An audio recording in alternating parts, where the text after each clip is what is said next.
Hey everyone, I'm JR, and this is one of Mike's mini history lessons.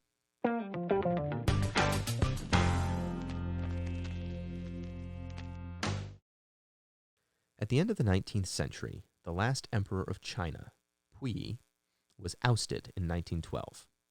China was a broken country, and it was being influenced by multiple Western powers as well as Japan. The British owned Hong Kong, the Portuguese owned the city of Macau, and there was plenty of infighting between different Chinese groups, mainly the communists and the nationalists. Japan invaded and took over Manchuria in the 1930s. Then it placed the former Chinese Emperor Puyi as a Japanese puppet emperor of the new Japanese state. But World War II would halt the Chinese Civil War. Japan would go on a rampage in China, taking over much of it. A Chinese United Front would work with the Americans to resist Japan. Women were forced into sex slavery. Millions of innocent people were tortured and killed. Even babies were used as target practice, with guns and bayonets. The Japanese would hold beheading contests with the samurai swords and post results in Japanese sports sections of newspapers. Pretty gruesome. When Japan surrendered to the United States at the end of World War II, the Civil War began again. Mao was the communist leader. He was supported by the Soviets.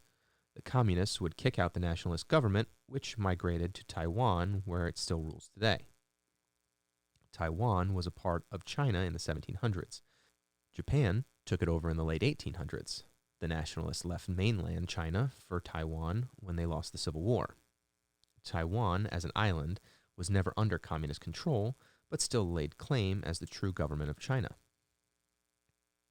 This was a problem for United Nations, which was just created. The United Nations made China a permanent member with veto power, but which Chinese government? Originally, it was the Taiwanese government, not the communist mainland government. In fact, the new Taiwanese government named Taiwan the Republic of China, its official name today. And in 1950, North Korea, led by communist Kim Il-sung, the grandfather of Kim Jong-un, and backed by Soviet firepower, invaded the United States-backed South Korea. Using the fact that Taiwan sat in China's United Nations seat and that the Soviets were protesting communist China not being recognized. The United States led a UN vote to support South Korea, which was able to fight off North Korea back to the Chinese border. Mao intervened and pushed the United States back to basically where they started, splitting North and South Korea. This, of course, led to a stalemate, which we see as the separate North and South Korea today. But the main goal for the United States to preserve the South was successful. But we'll talk more about Korea in another lesson. Now back to Communist China. Communist China would go on to take over Tibet, which was once its own country. It would go on to remove freedoms, relocate people, seize property in mainland China. Many fled to Taiwan and elsewhere to stay free.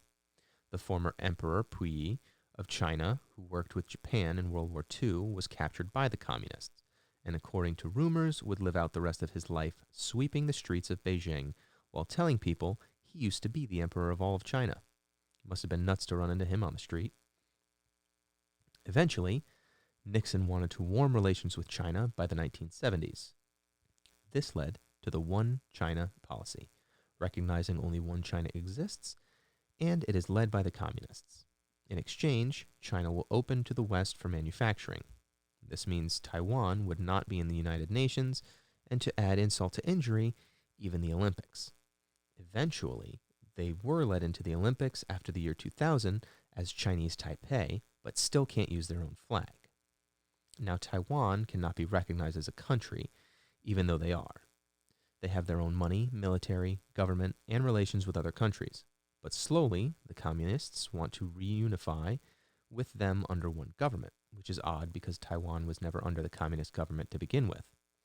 Despite these challenges, Taiwan remains a free, democratic society with a thriving economy. It enjoys good relations with democratic nations and is doing quite well.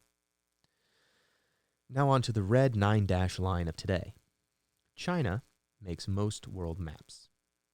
They make most everything, so that's not a big surprise. But it makes sure that on maps even here in the United States that Taiwan is the same color as mainland China to show it is part of China. China also claims the entire South China Sea, which is water bordering on many countries. China is always harassing Taiwanese planes and ships in the Strait of Taiwan. Take this map, for example. It'll be on our YouTube channel and on our Instagram. Basically, China prints maps to claim all the water bordering Vietnam, Malaysia, Brunei, the Philippines, and Taiwan. They're building islands in the middle of these international waters to put bases on to push their claim.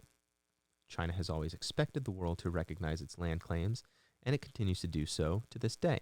Boats and company ships in these waters are now harassed often. And so, since the world plays along by not recognizing Taiwan officially, China wants to see if they can do so with their claims over parts of the ocean. Or, at least that's the lesson you would get if Mike was your history teacher.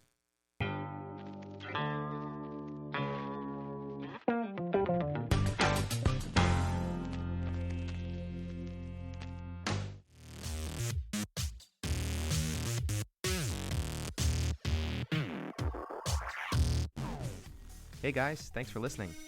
If you have any suggestions or topics for us to cover, email us at 4guysmedianetwork@gmail.com.